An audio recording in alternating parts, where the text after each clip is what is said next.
Oi gente, tudo bem?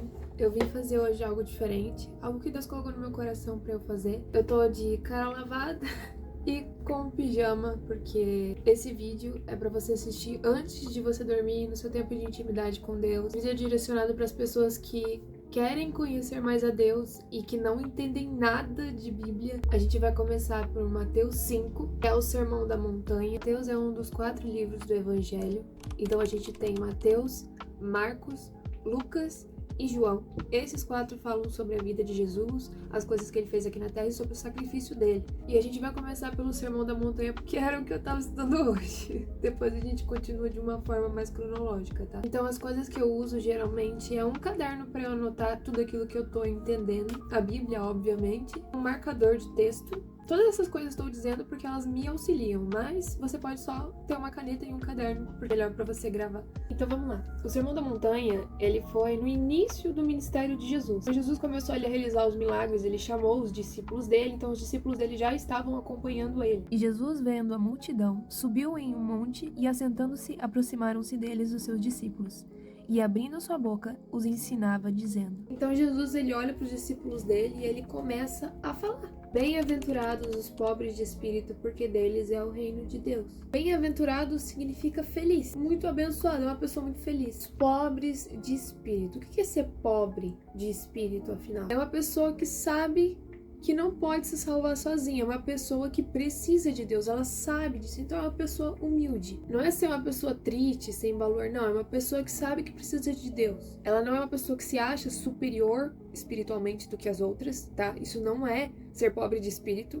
Se você já viu alguém que tá na igreja e ela é soberba porque ela diz que tem a salvação, ela não está cumprindo o que Jesus falou, de ser pobre de espírito, saber que tanto ela quanto qualquer outra pessoa precisa de Deus para se salvar. É alguém que está disposto a aprender, que é uma pessoa dependente de Deus. O apóstolo Paulo disse que Jesus, sendo rico, ele se fez pobre para que você, em sua pobreza, se tornasse rico através dele. Jesus, tendo a divindade, sendo Deus, fez carne, ele se fez pobre como nós, para que nós pudéssemos ser ricos, ter a salvação. A vida eterna. E a vida eterna é conhecer a Deus, ser adotado por Deus, porque você não é mais órfão, tá? Você agora é filho de Deus. E o que um pai faz? O pai cuida dos seus filhos. Talvez você não saiba o que é ser cuidado por um, mas saiba que mesmo que você ainda não entenda na sua cabecinha o que é ser cuidado, Deus, ele cuida dos seus filhos. Então você é rico, porque se você tá aqui, você sabe que você precisa de Deus. Você precisa da salvação dele. Você é rico. No versículo 4 diz: Bem-aventurados os que choram, porque eles serão consolados. Aqui não significa que toda tristeza traz bênção. Tem alguns motivos para esse choro. O choro pela tristeza de reconhecer o pecado.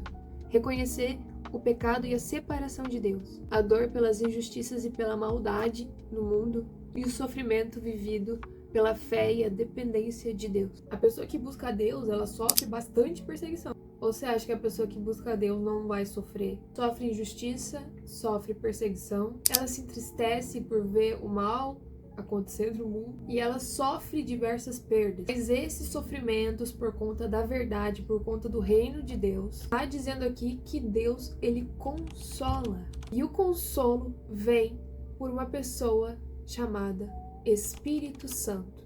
Ela quem vai andar com você todos os dias aqui na terra e é ele que é chamado de o Consolador. Eu pedirei ao Pai e ele lhes dará o Consolador para que esteja com vocês para sempre. É uma promessa, ele nunca vai te deixar.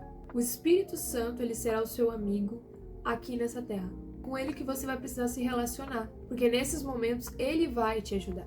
Ele vai te consolar, ele vai te fortalecer e ele vai te lembrar da palavra de Deus e ele vai te lembrar das promessas que Deus fez a você e na palavra dele. Ele vai te dar esperança e ele vai te dar nova direção, novos caminhos, outra saída. Sempre tem uma porta que você pode receber a saída de Deus. E ele testemunha que nós pertencemos a Deus. Nós temos um Pai. Ele testemunha que a gente não está sozinho. O sofrimento pode vir, mas Deus, ele vai estar ali através da pessoa do Espírito Santo.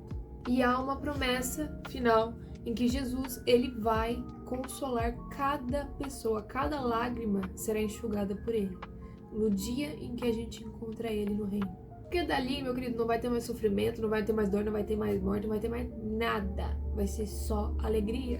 Então ali tá dizendo que todos esses que sofrem por conta da verdade e da justiça, eles vão ser consolados. Isso aqui é uma promessa. E se a palavra fala só a verdade, você pode ficar tranquilo.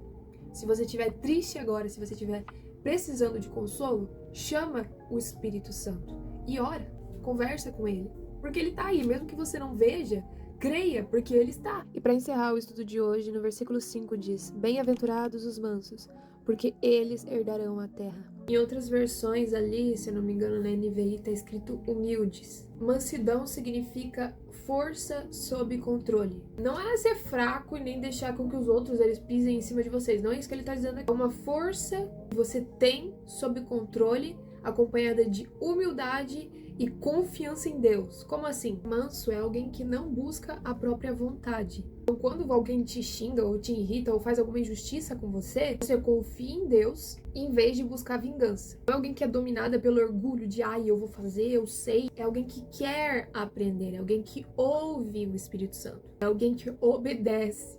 É humilde, porque está em dependência de Deus, sabe que Deus é maior e que Deus sabe do futuro, do passado, do presente, que Deus é mais sábio do que a pessoa. Então essa pessoa, ela vai se colocar numa posição de humildade e não fazer nada naquele momento. Isso diz muito também sobre a obediência a Deus mesmo, a seguir o caminho que Deus está falando naquele dia. Olha, eu quero que você faça isso, ele coloca isso no seu coração. Mas você fica ali, cara, não quero. Cara, isso não é uma posição de uma pessoa humilde, uma pessoa mansa. Mansidão é você obedecer a Deus. Jesus, quando ele estava no Getsemane, ele falou: Pai, se possível, passa de mim esse cálice, contudo, que seja feita a tua vontade e não a minha.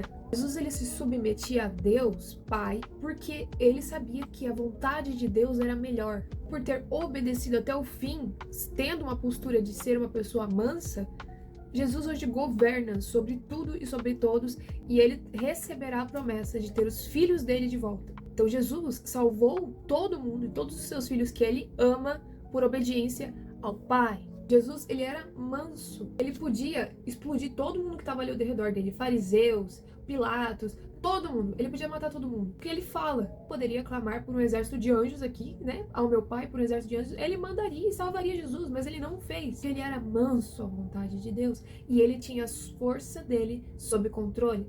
Jesus tinha domínio próprio. Jesus sempre seguiu a direção do Espírito Santo. Jesus foi ao deserto, Jesus jejuou 40 dias, então isso não foi uma coisa assim que ele disse, que legal, eu vou jejuar 40 dias. Não, ele jejuou 40 dias porque ele estava sendo preparado para o seu ministério. Então foi uma coisa difícil de se fazer, mas que ele obedeceu, porque era o melhor para ele naquele momento. Por conta da mansidão e da humildade de Jesus, você hoje pode ser salvo, você hoje pode ter comunhão com Deus, você hoje pode ter a sua parte, seu espírito que estava morto, ressuscitado por ele, por causa da humildade de Jesus. Ali diz que os mansos herdarão a terra. O que é herdar a terra? Herdar a terra é receber aquilo que ele prometeu.